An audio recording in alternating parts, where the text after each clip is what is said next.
I'm so sorry. Is there any way we could? Can we? Yeah, lift that up. Can we make it go like down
Hello, good morning, everyone, and thank you all for joining us. We're here today at Gateway Community College, the first technical college in Arizona, and one of the many players in Arizona's higher education ecosystem. Arizona is proudly home to 10 outstanding community colleges across the state. We are experiencing a period of historic economic growth, and we're leading the nation into the economy of the future.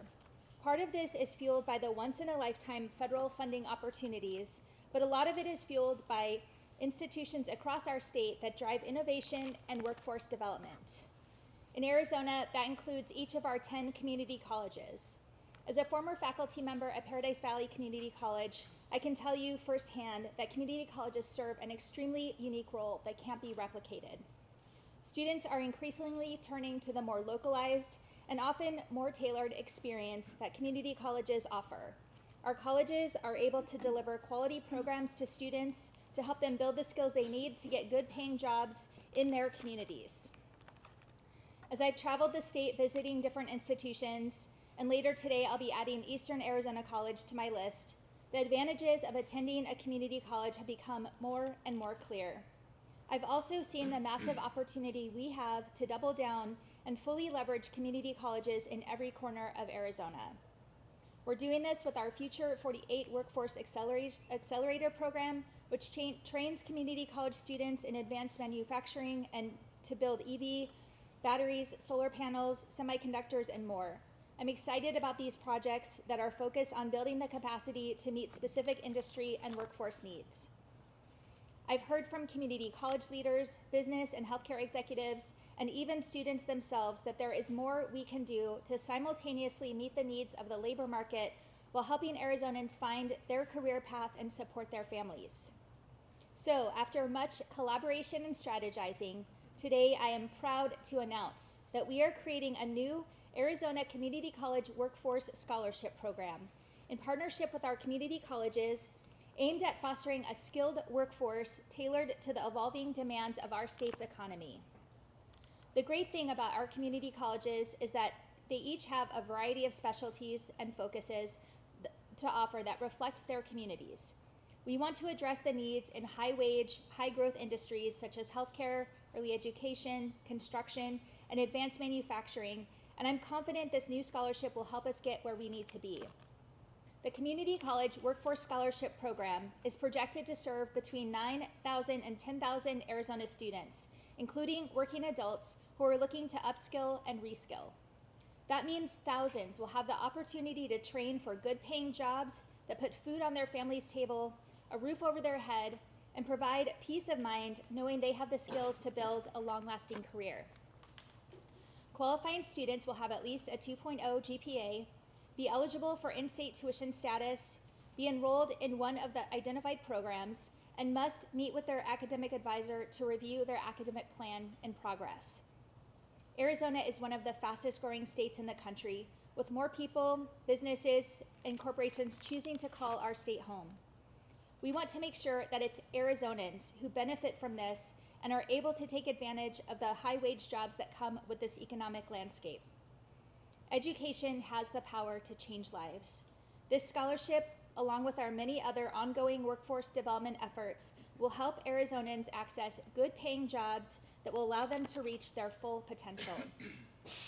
When more Arizonans have a credential or degree, it not only benefits individuals directly with higher wages and greater career opportunities, but also benefits our state. This scholarship is the culmination of a lot of collaboration and partnership. And I want to thank Dr. Stacy Klippenstein, the chair of the Arizona Community College Coordinating Council, and all of the community college representatives here with us today, who have been at the table with us from day one, ready to do whatever is needed to keep Arizona at the forefront of our nation's economy. Thank you also to the Office of Economic Opportunity CEO, Carlos Contreras, who's making sure all the exciting programs we've announced related to workforce development successfully come to fruition and have a strong connection to post-secondary education and training. I am so excited for this next chapter in our efforts to make Arizona the best place to live, work, and raise a family. Thank you so much, and with that, I'll bring up Dr. Klippenstein. Thank you.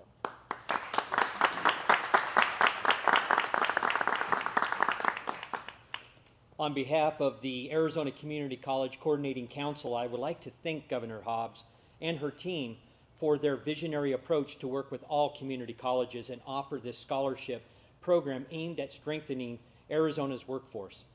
Teaming up to help our students earn the credential, certificate, or degree that lead to jobs in high-wage, high-growth occupations is not only a testament to a common vision, it fortifies our belief in providing the necessary financial and educational tools to help Arizonans achieve a skill they desire, which will benefit them, their families, and all of Arizona.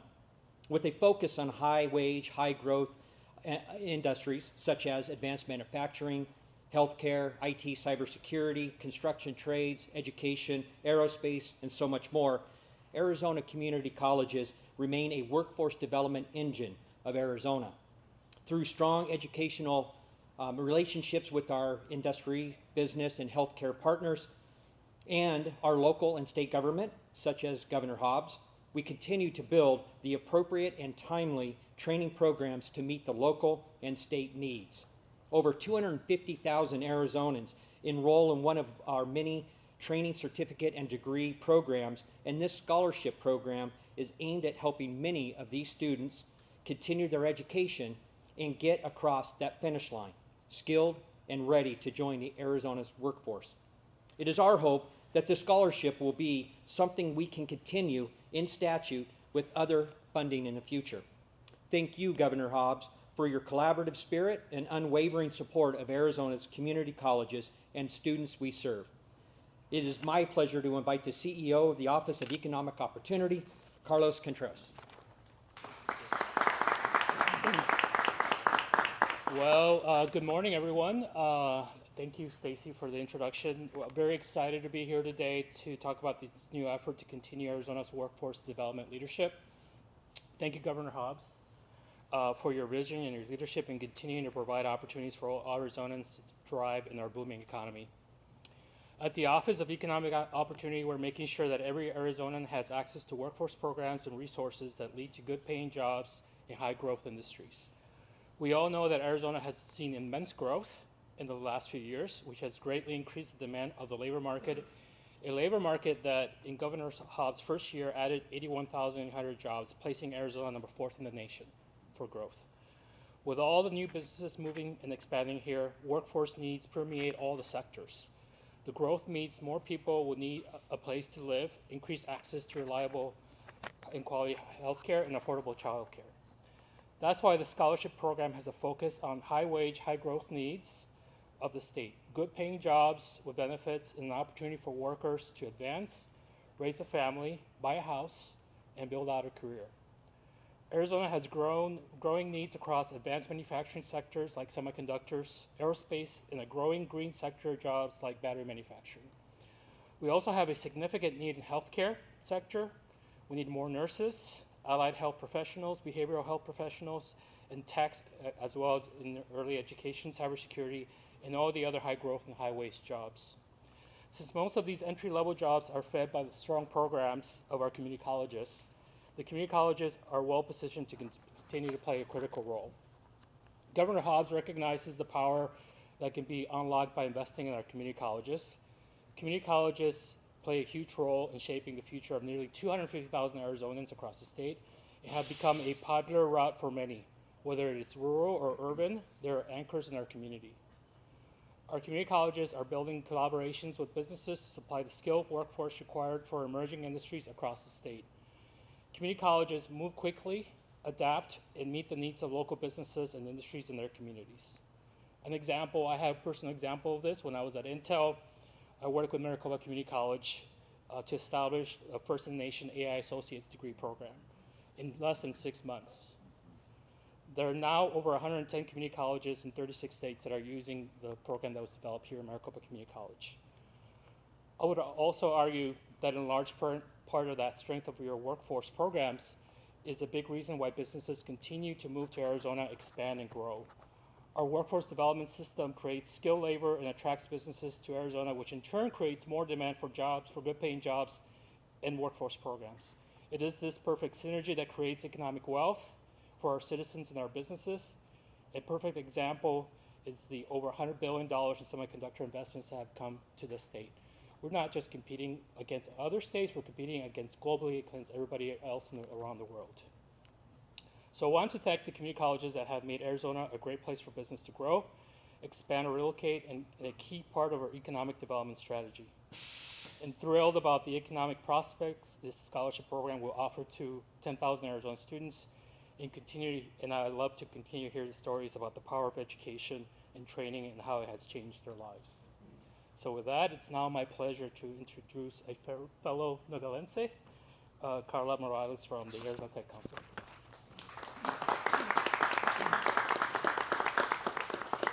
Thank you so much, Carlos. I appreciate it. Good morning. As Carlos mentioned, my name is Carla Morales. I am the Vice President of the Arizona Technology Council. As Arizona's premier trade association for science and technology companies, the Arizona Technology Council is the driving force behind making the Grand Canyon State the fastest growing technology hub in the nation, connecting and empowering Arizona's community and innovation. More than 750 of Arizona's most cutting-edge technology companies are members of the council, ranging in size from early-stage startups to larger corporations that are household names. In my role, I liaise with businesses across southern Arizona. We work together to accelerate Arizona's global impact with businesses like Lumen, Lucid, Raytheon, Intel, Caterpillar, and so many more. One of the biggest needs that I hear from our members is the need for a reliable workforce. From broadband to cyber insurance to aerospace and defense and many more, we know that Arizona has a high demand for people to work in these fields. As someone who has worked in higher education and serves on a nonprofit board who supports students to help them plan for and afford college, creating a workforce scholarship like this one will be a huge benefit to Arizona students. The cost of going to college is prohibitive for many Arizonas, and a scholarship like this could make the difference on whether they decide to go to college or not. From a business perspective, this scholarship is going to accelerate thousands of people getting into jobs needed across the state.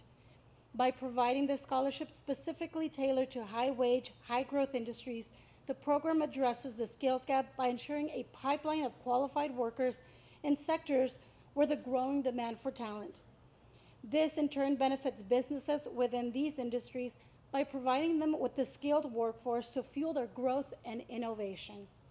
I have no doubt this scholarship will help individuals access careers that offer competitive salaries and benefits. This not only improves the economic well-being of the scholarship recipients, but also helps elevate Arizona wage standards within the community.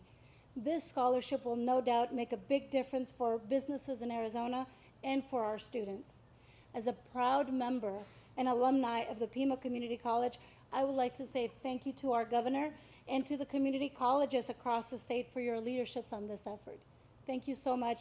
And now it is my privilege to introduce to you the future of the workforce, a student here at Maricopa Community College, Evan Graver. Thank you.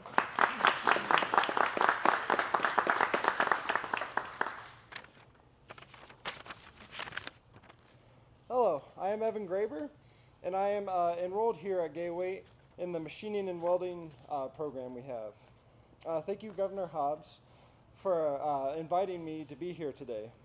I am proud to have grown up here in Phoenix and graduate from Shadow Mountain High School. So originally, I went to a university for engineering, but I only stayed one semester as I realized I wanted something more hands-on. I was always interested in metalworking as a kid, so I decided to enroll in the Intro to Welding program here at Gateway. I ended up loving it, and I decided to enroll in more advanced classes for welding as well as the machining program. I enjoy the small class sizes, working one-on-one with my instructors, as well as the hands-on learning environment. I've been able to learn skills such as manual machining, CNC machining, gas tungsten arc welding, and gas metal arc welding. With all these skills, I hope to one day enter the aerospace industry. What I'm learning is directly related to the job I want, and the college has been providing me with the skills I need to pursue this career. On top of taking all these classes, I also work part-time on the weekends as well. I am fortunate enough to be living with my mother and sister and have them to support and encourage me. But not everyone has that. The financial burdens of going to college are big. Having my tuition paid for would definitely lighten my load and help with some of the burden of having to pay for the cost. This scholarship will benefit thousands of people just like me across the state. The scholarship will make a difference for existing and future students. It may encourage some to sign up or even finish the program they are currently started. And for others, it will help them complete the program they've already been enrolled in. Gateway truly has been an amazing experience for me, and I don't know where I would be without it. I have made some great friends, and all of my instructors, Al, Paul, and Jimbo, have been invaluable to my learning. I'm truly am excited for not only my future, but the future of my friends and all the future students to come through this program. A scholarship program like this would make it possible for students like me to go to college and get my certificates. Thank you, Governor, and to the colleges for creating this program. It'll be a great help to students like me and students all over the state.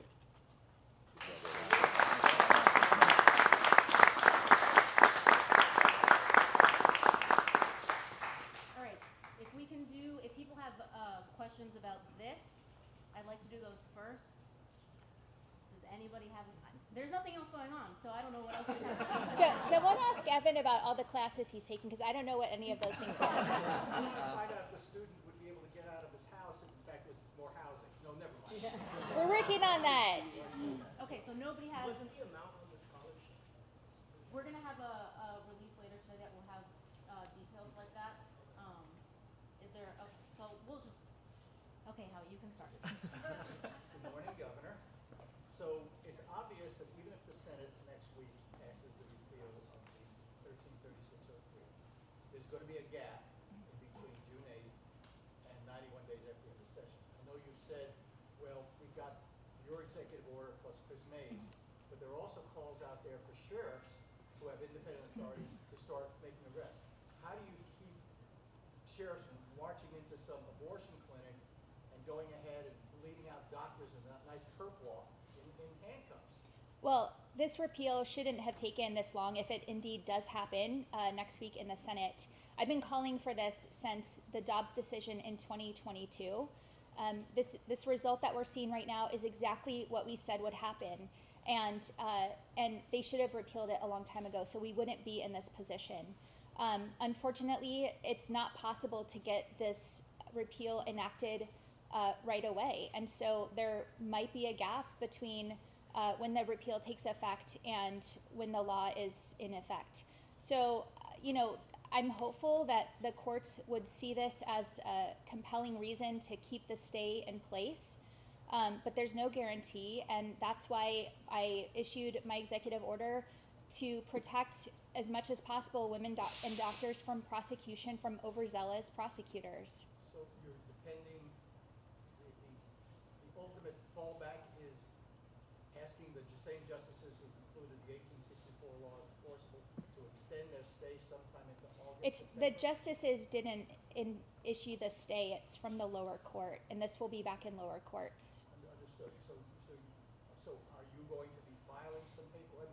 Explain to me, I know how stays work. There was a 14-day stay, that's gone. There was a 45-day stay that Mr. Bernovich got in a parallel case. That ends June 8th. Mm-hmm. I don't see anything else out there, so I want to understand how you're going to keep doctors from being. Well, your question exactly illustrates the chaos and confusion that exists because of this ban, and the reason that myself and others have been calling for the repeal of this ban since Dobbs in 2022, because we knew this would happen. And it is really, really, really frustrating, and there's a lot of fear from providers and patients about what care they can provide and get, and we shouldn't be in this situation. The legislature should have done this a long time ago. Okay, Wayne? Is there any concerns that the kind of fractionalization of the Republican caucus we saw yesterday could complicate budget negotiations or delay them? I'm not worried about that. This is what it is, and we have a budget to get out, and I'm confident that we will work through that process. Other media folks, cameras, anyone with cameras? You mean after they shove Matt Grass off the approach committee? Another budget question on these hiring freezes that were recently reported. Do you have any concerns about the impact this would have on DPS that has a trooper? So I want to clarify, this is not a hiring freeze. This is a cap on positions. So we're not saying don't fill open positions that are already funded.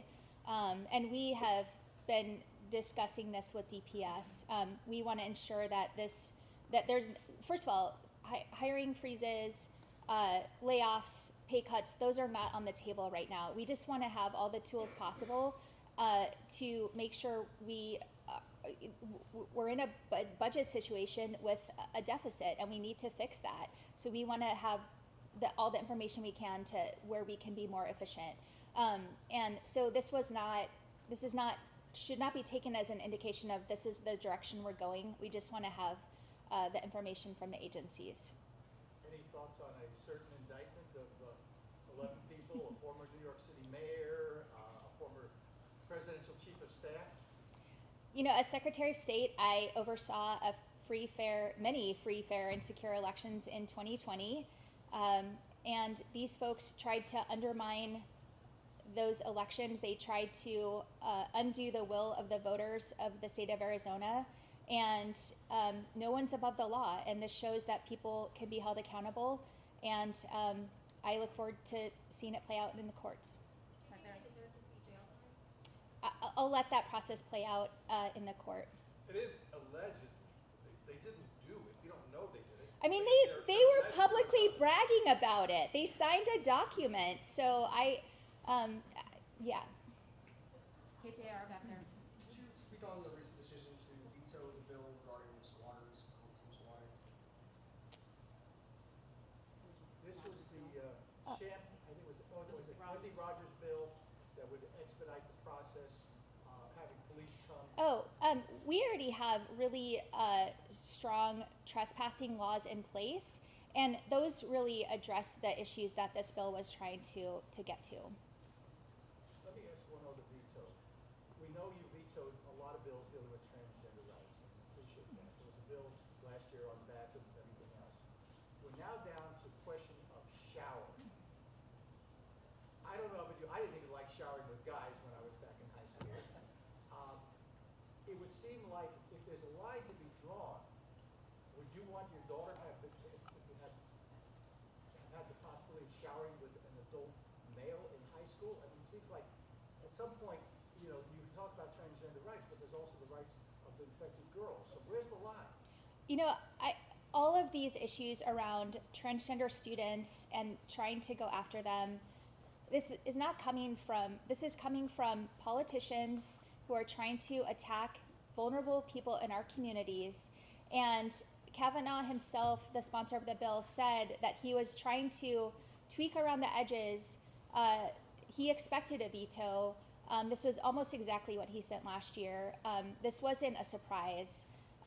So I have been very clear that I'm not going to sign legislation that attacks any Arizonans. Cam, I see you can get our last question. Yeah. All right. I'll ask one on topic because probably everything was related to this. With workforce development, how do you make sure that the employers, there's no gap filled between when people go through a program and making sure they get hired? What's the role of the local companies in this? So these community colleges are directly connected with industry, and that's why this program makes so much sense. Because they are building the pipeline of these workers for the employers in their communities. And so this just makes a lot of sense. Okay, that's it. Thank you, everyone. Question for Evan. Thank Can you fix my trailer here?